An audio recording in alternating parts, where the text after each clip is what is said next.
Chai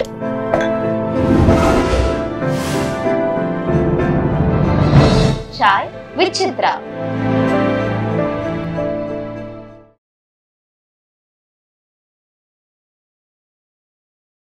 ஒரு பேட்டியில் நீங்கள் சொல்லியிருந்ததை பார்த்தேன், எந்த ஒரு ஒளிப்பதிவாளர் ஆனாலும் ஒரு படமாவது ஏஆர் முருகதாஸோட பணியாற்றணும்னு. என்னங்க சார், உங்ககிட்ட இருக்கிற எல்லா திறமையும் கொண்டு வந்துடுவார். ஓ, அருமை. புஷ் பண்ண மாட்டார். உங்கள்கிட்ட ஆட்டோமேட்டிக்காக நீங்கள் கொடுத்துருவீங்க. இப்போ உதாரணத்துக்கு என்னென்னா, நாங்கள் மான்கரத்துக்கு போனோம். மான்கரத்தை அவர் சார் தான் அவர் தான் ப்ரொடக்ஷன். அப்போ நானும் டைரக்டரு, டைரக்டர் 3 பேரும் இங்கேருந்து பாண்டிச்சேரி போகிறோம். ரெண்டு நாளைக்கு முன்னாடி போகிறோம் சாங் எடுக்கணும்னு சொல்லிட்டு. அப்போ முருகதாஸ் சார் டைரக்டருக்கு கால் பண்ணுறாரு, திருக்குமரன் சாருக்கு. அவர் சாரோட அசிஸ்டன்ட் தானே. என்னப்பா இது பாண்டிச்சேரி போகிறீங்க, நம்ம இப்போ சாங் எடுக்க அப்படின்றாரு. ஆமாம் சார், பாண்டிச்சேரி போகிறேன் சார். என்ன நீங்கள் போயிட்டு அங்கே அந்த காஃபி டேயில் அங்கே 2 ஷாட் வைப்பீங்க, பீச்சுக்கிட்ட 2 ஷாட் வைப்பீங்க, அது என்ன எல்லாத்தையும் எடுக்கிறாங்களே. என்ன சார் எப்படி சொல்லிட்டீங்க அப்படி. அதுதான் நான் சொல்கிறேன், நம்மகிட்ட இருக்கிற பொருளை அப்படி எப்படி வாங்குறாரு பாருங்க. சூப்பர். அப்படின்ற மாதிரி சரி சார் பார்க்குறேன் சார், எடுத்துகிட்டு வந்துடுறேன் சார் அப்படின்னு. சரி இப்போ நல்லபடியாக எடுத்துகிட்டு வாங்கன்னு சொன்னார். அப்போ சொன்னேன்னா அந்த வார்த்தை இருக்குல்ல, என்ன இப்படி சொல்லிட்டாருன்னு அப்போ ஒரு எமோஷன் ஆகி எல்லாம் அவர் மொபைலில், என் மொபைலில், டேரக்ட் மொபைல்லேருந்து ரெஃபரன்ஸ் எடுக்கிறோம். இன்ன வரைக்கும் பாண்டிச்சேரியில் எடுக்காத மாதிரி நம்ம எடுக்கும், ஃபாரின் போய் எடுக்கிற மாதிரி எடுக்கலாம்னு சொல்லிட்டு அதுக்கு ரெஃபரன்ஸ் பிடிச்சி அதுக்கு இந்த மாதிரி ஐடியா பண்ணி இந்த ஒரு 2 நாள் ஒர்க்கை டோட்டலாக கம்ப்ளீட்டாக பண்ணி போய் காமிச்சிட்டோம். என்னப்பா பாண்டிச்சேரியே ஃபாரினாப்பா அப்படின்ட்டாரு. அந்த ஒரு பழக்கத்தில் தான் எனக்கு ஹாலிடேக்கு ஒரு சாங் கொடுத்தாரு. ஆமாம், அக்ஷய்குமார் சார்கிட்ட நான் சாங் பண்ணிட்டு இருக்கனால மானிட்டர்கிட்ட உட்காந்துருந்தார். அவரோட ஐபேடை எடுத்து கும்கியோட ட்ரெய்லர் போட்டு காமிக்கிறார் அக்ஷய்குமார்கிட்ட. முருகதாஸ் சார் இஸ் மை கேமராமேன்னா, அந்த படத்தோட கேமராமேன் அப்படின்னு. அப்படியானா அவனுக்கு கூப்பிட்டு சூப்பர் அப்படின்னு அக்ஷய்குமார் கேட்க கொடுத்தாரு. என்ன மாதிரி ஷார்ட் அடிச்சிருக்கீங்க சார். அப்படி இந்த பக்கம் நமக்கு தெரியாமலே நம்மளுடைய இதை இன்னொருத்திட்ட சொல்லிட்டு அந்த மாதிரி எப்போயாவது வாய்ப்பு கிடச்சி நான் கேட்டிருக்கேன். எப்போயாவது கிடச்சி நான் ஃபுல் படத்தை வேலை பார்க்கலான்னு ஆசையில் தான் இருக்கேன். மான்கராத்தே படத்துக்கு எப்படி உங்களை தேர்வு பண்ணார் அவர்? இப்போ நான் நிமிர்ந்து நின்று ஒரு படம் பண்ணேன் சார். அப்போ அன்னைக்கு நம்ம தான் பண்ணோம் சார். பண்ணிட்டு இருக்கனால அதில் மேனேஜர் குமார் தான் இருந்தார். குமார் எஸ்கேப் ஆர்டிஸ்டில் அவர் இருந்தார். அந்த பழக்கத்தில் தான் எனக்கு லாடம்னு ஃபஸ்ட்டு படம் சார், பிரபு சலமான் சார். ஆமாம், அந்த படம் பார்த்திங்கன்னா பயங்கர ஃபேண்டஸியாக இருக்கும். எல்லோரும் நான் அந்த படம் சொன்னால் யாரும் நம்ம நீங்கள் பண்ண படமா ஃபஸ்ட்டு படமா அந்த மாதிரி சொல்லுவாங்க. ஸோ அதெல்லாம் பார்த்துட்டு தான் கூப்பிட்டாங்க. அப்போது அவருக்கு என்னென்னா, இந்த ஃபஸ்ட் ஓப்பனிங் மான்கரத்துக்கு கொஞ்சம் ஓப்பனிங் இந்த கொடைக்கானல் எடுத்திருப்பான். அது மைனாவுடைய இன்னொரு தாக்கத்தில் மாதிரி இருக்கும். ஸோ அதை வச்சு அதுக்கப்புறமா தான் குமார் மூலியமாக தான் இந்த படம் எனக்கு வந்தது. யாருமே பழக்கம் இல்லை. அதுக்கப்புறம் தான் திருக்குமார் சாரே பழக்கினார். எப்படி அந்த சிவகார்த்திகேயனோட அந்த படத்தில் பணியாற்று? ஆமாம், சிவா சார் நான் உண்மையாகவே நான் கொஞ்சம் முருன்னு தான் இருப்பேன். முருன்னு கொஞ்சம் கோபமாக தான் இருப்பேன் சார். அப்படியா? அந்த படம் மான்கராத்திலேருந்து தான் கொஞ்சம் சிரித்து பேசவே ஆரம்பித்தேன். அப்படியா? ஆமாம், சிவா சார் சிரிச்சுட்டே இருக்கணும் அந்த ஸ்பாட்டில், அந்த மாதிரி ஆக்கி விட்றாரு. அப்போ தான் சொன்னேன், எனக்கு மான்கராத்துக்கு அப்புறம் தான் சிரிச்சு நான் செட்டில் சிரித்து பேசுகிறேன். இல்லைன்னா சார் எனக்கு ஃபுல்லாக ஏதோ மொரோஸாக இருப்பீங்க. ஒரு மாதிரியாகவே இருக்கும். எனக்கு ஃபுல்லாகவே அந்த கதை அந்த நினைப்பிலே தான் இருக்கும். இது ஜாலியாக பயங்கர ஜாலியாக ஒர்க் பண்ணணும். சிவா சாருக்கு தான் அதுக்கெல்லாம் காரணம். சமுத்திரக்கனியோட தமிழ், தெலுங்கு, கன்னடம் 3 மொழியிலையும் பணியாற்றினீங்க. ஆமாம், சமுத்திரக்கனி அண்ணன் என்ன எப்படின்னா, நம்ம சாட்டை படத்தில் மைனா கம்பெனி தான் பண்ணிட்டு இருக்கும்போது நாங்கள் கும்கி பண்ணிட்டு 2மே சைமல்டேனியஸ் பண்ணிட்டு இருந்தோம். அண்ணன் தான் கேமராமேன் சாட்டையில். தேனிக்கு போகிறதுக்காக நாங்கள் போயிட்டுருக்கோம். போயிட்டு அந்த வேலை ஷூட்டிங் நடந்ததுக்கு சாட்டை போயிட்டுருக்கு. ஸோ பார்த்தோன்னே அண்ணன் கனியன் நடிச்சிருந்தார். அப்போ தான் ப்ரொஃபஸர் அந்த ட்ரெய்லர் காமிச்சிட்டார். கும்கி ட்ரெய்லர் ஃபோனில் வச்சுருந்தார், காமிச்சிட்டார். என்னங்க எப்படி பண்ணிகிட்ருக்கீங்க, ஹாலிவுட் படம் மாதிரி பண்ணுறீங்க அப்படின்னு. அந்த நேரம் தான் கனியனை பார்த்துட்டு, தம்பி வாடா நம்ம ஒரு படம் பண்ணுவோம்டா அப்படின்னு கூப்பிட்டாரு. ஃபஸ்ட்டு படமே சாட்டை முடிஞ்சோடனே நாங்கள் நேராக கன்னடம் போராளிக்கு முடிச்சோம். ஆமாம், அதுவும் இன்னொரு சிவாஜி ஃபேமிலி சார். மரியாதைனா உச்சக்கட்ட மரியாதை. அந்த ஆமாம், புனித் சாராக இருக்கட்டும், ராஜ்குமார் சார் இருக்கட்டும், சிவராஜ் சாராக இருக்கட்டும், 3 பேருமே அவ்வளோ அதான் பெரிய இடத்தோட மரியாதை. அங்கேயும் பட்டு சாரியெல்லாம் கொடுத்து, காயெல்லாம் கொடுத்து ரொம்ப மரியாதை நடத்தினாங்க. அந்த மாதிரி தான் கன்னடத்தில் அவர் சார். என்னது அது, புனித் சாரை வச்சு ஒரு ஷாட் வெளியில் எடுக்க முடியலைங்க சார். எடுக்க முடியாது. ஐயோ, ரஜினிகாந்த் சார் விட அதிகமாக அங்கே ஃபேன்ஸ் அவருக்கு. ரோட்டில் ஒரு ஷாட் எடுக்க முடியலைங்க சார். எல்லாம் பாசிங் ஷாட் தான் எடுத்துகிட்டு போகணும். அப்படி இருக்குள்ள கூட்டம் தேன்குழி மாதிரி கூடிடுவாங்க. அதுக்கப்புறம் கொஞ்சமாக வச்சு ஸ்டுடியோக்குள்ளேயும் கொஞ்சம் மாற்றி மாற்றி கொஞ்சம் ரோடெல்லாம் பிளாக் பண்ணி ரொம்ப போலீஸ்லாம் பாதுகாப்பு வச்சு தான் பண்ணோம். எனக்கு அவர் இறந்துட்டாருன்னு ரொம்ப மனசு உடஞ்சிருச்சு. கிட்டத்தட்ட ஒரு 1 ஹவர் எனக்கு மனசை ஏற்றுக்கல. இல்லை அவர்லாம் இல்லை அப்படிலாம் இருக்காது, கரெக்டாக தான் அவர் வந்துடுவார் அப்படின்னு எனக்கு தோணுச்சு. புனித் சார் பண்ண தங்கமான மனுஷன். ஐயோ தங்கத்தின் வேற லெவல் சார். மரியாதைன்னு உச்சம் சார். மரியாதை ஹியூமன் பீயாக நடந்துக்கிறது விஷயம் அவ்வளோ பெரிய நல்ல மனசு சார்.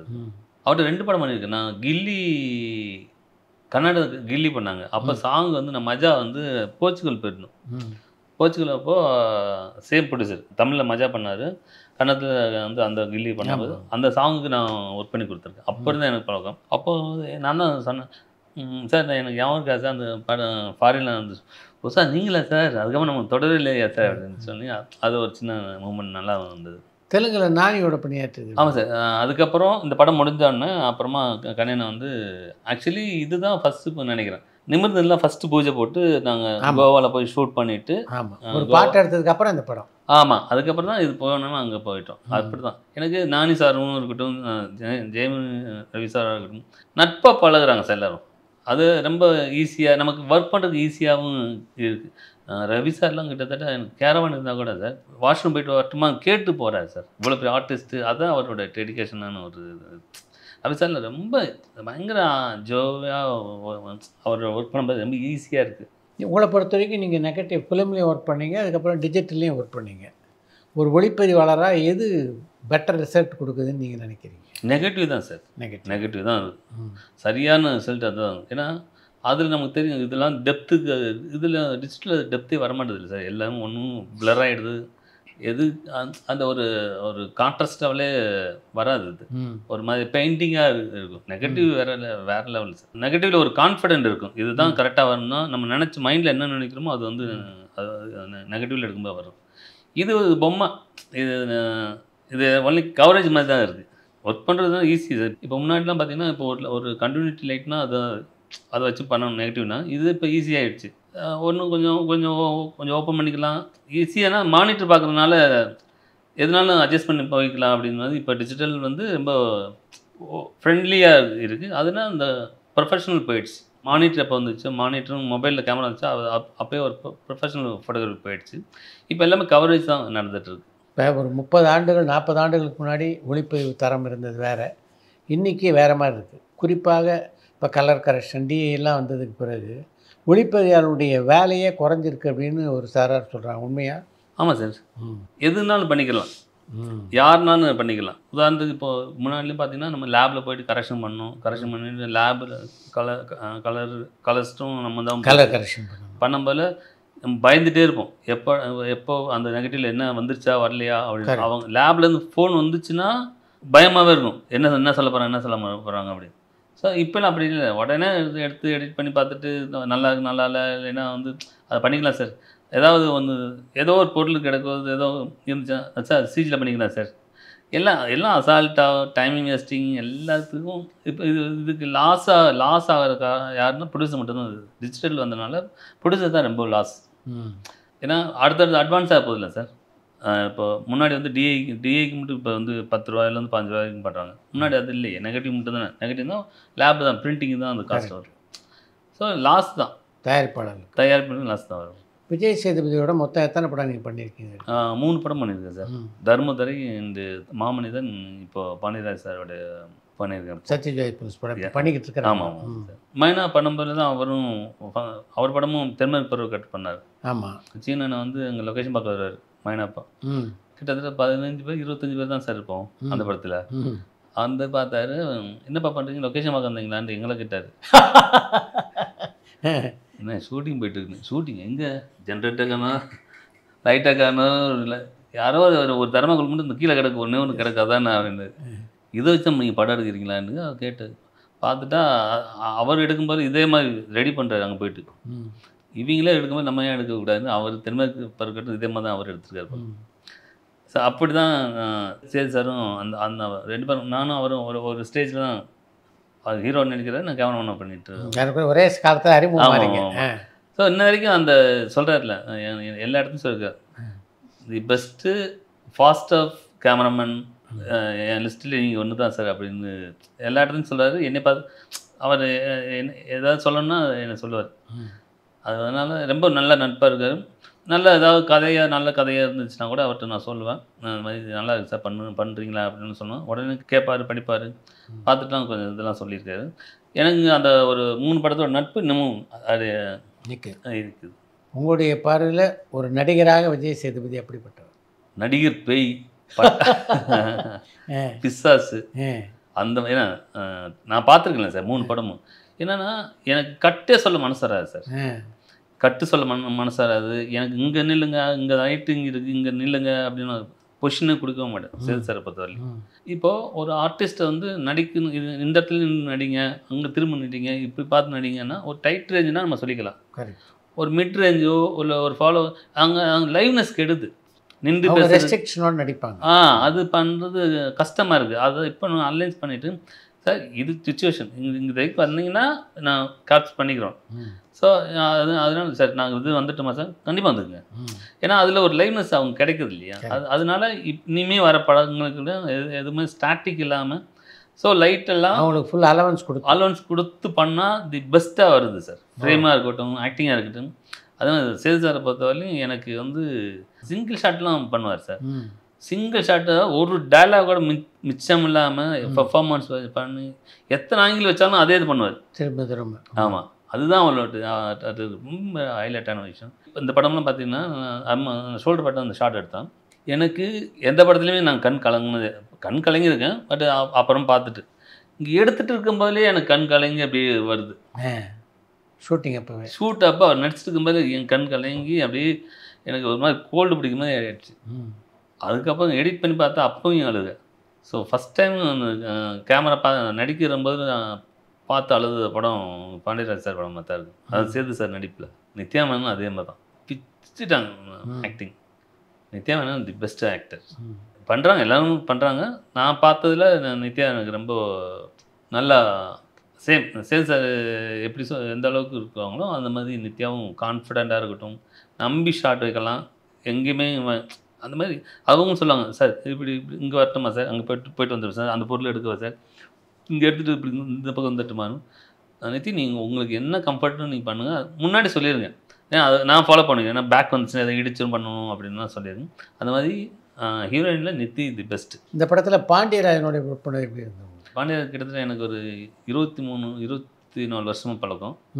நல்ல ஃப்ரெண்ட்லி. 2-3 வாட்டி படம் பண்ணலான்னு பேசணும், அவரும் பிஸியாக இருந்தால் நானும் பிஸி ஆகிட்டேன். ஸோ இந்த படத்தில் வந்து நம்பர் 1 டைரக்டர்னால் எதுக்குமே வேஸ்டேஜ் இல்லாத வேஸ்டேஜ் பண்ணக்கூடாது, பண்ண மாட்டார். அதே மாதிரி ஆர்டிஸ்ட்டுக்கிட்டையும் எதுவுமே தேவையில்லாமல் இது டயத்தை வேஸ்ட் பண்ணுறது அது இல்லாமல் தி பர்ஃபெக்ட் சினிமா டைரக்டரில் தி பெஸ்ட் டைரக்டர். இவரை நம்பி எவ்வளோ நாள் பண்ணலாம் அப்படி மாதிரி இருக்கும். அது மாதிரி எனர்ஜி இருக்குது பார்த்தீங்களா சார். ஒரு செகண்ட் கூட வேஸ்ட்டாக. இப்போ யாரோ வராங்கன்னு சொன்னால், இப்போ சரி சார் வந்துட்டுருக்காரு, ஒரு ஃபோனில் சொல்லுவாங்க வந்துடுவாங்க 9 மணிக்கு வந்துடுவாருன்னு, அந்த கேரவன் வந்து இறங்கி வரதுக்கெல்லாம் இன்னொரு ஷாட் வச்சுருவார். அவங்க ரெடியாக ரெடி இவங்க எடுத்துருங்க. அப்படி யார் வந்தாலும் எடுக்கணும், இவங்க வந்தால் தான் வெயிட் பண்ணி தான் எடுக்கணும் அப்படின்னு இல்லாமல். இப்போ நித்யா வந்துட்டுருக்காங்கன்னா, நித்யா வரதுக்கு முன்னாடி அவங்க 9 மணி சொல்லியிருந்தாங்கன்னா ஒரு 9-10க்கு வராங்கன்னா அந்த 10 நிமிஷத்தில் வேறு யாருக்காரு குழந்தைக்கு க்ளோஸ் எடுக்கிறது, ஒரு பூசாரிக்கு எடுக்கிறது, மணி எடுக்கிறது. ஆனால் எடுத்தால் எல்லா ஷாட்டும் யூஸ் பண்ணுறாரு. அதுதான் பெரிய ப்ளஸ் சார். சும்மா அதாவது டயத்தை வேஸ்ட் பண்ணுறதா எடுக்கிறது கிடையாது, எல்லா ஷாட்டும் யூஸ் பண்ணுறாரு. ஏன்னா அவர் மற்ற படங்கள் நான் பார்த்தேன்னா அதான் சொன்னேன், உடனே எந்த செக்ஷன் சொன்னா இந்த ஷாட் எடுமா ஓகே எடுக்கிறேன்னா எடுக்கிற ஷாட் எல்லாமே யூஸ் பண்ணுறாரு. அப்போது நமக்கே ஆசையாக இருக்குல்ல சார், அவர் கேட்கலாம் நம்ம கொடுக்கணும், அப்போ தான் நமக்கு நல்ல பேராக இருக்கும் அப்படின்னு. அந்த மாதிரி பெஸ்ட்டு வேஸ்டேஜ் பண்ணாத பெஸ்ட் டைரக்டர். அதே மாதிரி சார் புதுசாக யோசிக்கிறார் சார். ஒரு ஒன் மோர் பண்ணுறோன்னா சேம் அப்படியே பண்ணுறதில்ல. இதில் சின்ன சின்ன கரெக்ஷன் சொல்லிகிட்டே இருக்கு. ஆர்டிஸ்டாக இருக்கட்டும், டைலாக்காக இருக்கட்டும், அது இன்னும் மெருகேறுது, நல்லா தி பெஸ்ட்டாக வந்துடுது. ஒன் மோர் போகும்போது பெஸ்ட்டாக வருது. அதுதான் ஒரு டேரக்டருக்கான ஒரு நல்ல அனுபவமான ஒரு டேரக்டர்னு ஒரு தெரியுது. உங்களுடைய எந்த படத்தை பார்த்துட்டு பாலா உங்களை தன்னோட பணியாற்ற அழைச்சார்? நாங்கள் நந்தாவில் ஸ்டில் ஃபோட்டோகிராஃபர் ஒர்க் பண்ணியிருக்கேன். எனக்கு அப்போ தான் பொண்ணு பார்க்குறாங்க. அப்போ வந்து பொண்ணு வீட்டுக்காரங்க வந்து பொண்ணு பார்க்குறதுக்கு வராங்க. ஆமாம், வராங்க. குரு நடிப்புக்கு காரணம் பாலா சார் தான். எனக்கும் விக்ரம் சாருக்கு கொஞ்சம் இதாச்சு. இந்த இயக்குனரோட இணைந்து பணியாற்றணும் அப்படின்னு யாரோட பணியாற்றணும்னு ஆசை இருக்கார்? மணி சார் படத்துக்கு நான் போய் வேடிக்கையாக பார்க்கணும் அப்படின்னு பார்ப்பேன். ஓகே கண்மணி ஷூட்டிங்க சும்மா பார்க்குறதுக்காக போனேன். ஃபோட்டோகிராஃபியை பொறுத்த வரைக்கும் எப்படிப்பட்ட மாற்றங்களும் முன்னேற்றம் வந்திருக்கு அப்படின்னு நினைக்கிறீங்க? பயமாகவே இருக்கும். பயமானா இப்போ ஏஐலாம் வந்துருச்சுன்னா யாருக்குமே வேலை எல்லாம் போகுது. லென்ஸ் தவிர சும்மா ஒரு பாடி மட்டும் இருக்கும். பரபரப்பான சினிமா செய்திகள், நட்சத்திரங்களின் பேட்டிகள், சினிமா வரலாறு ஆகியவற்றை பார்க்கவும் படிக்கவும் உங்களுக்கான இணையதளம் tourantalkies.co.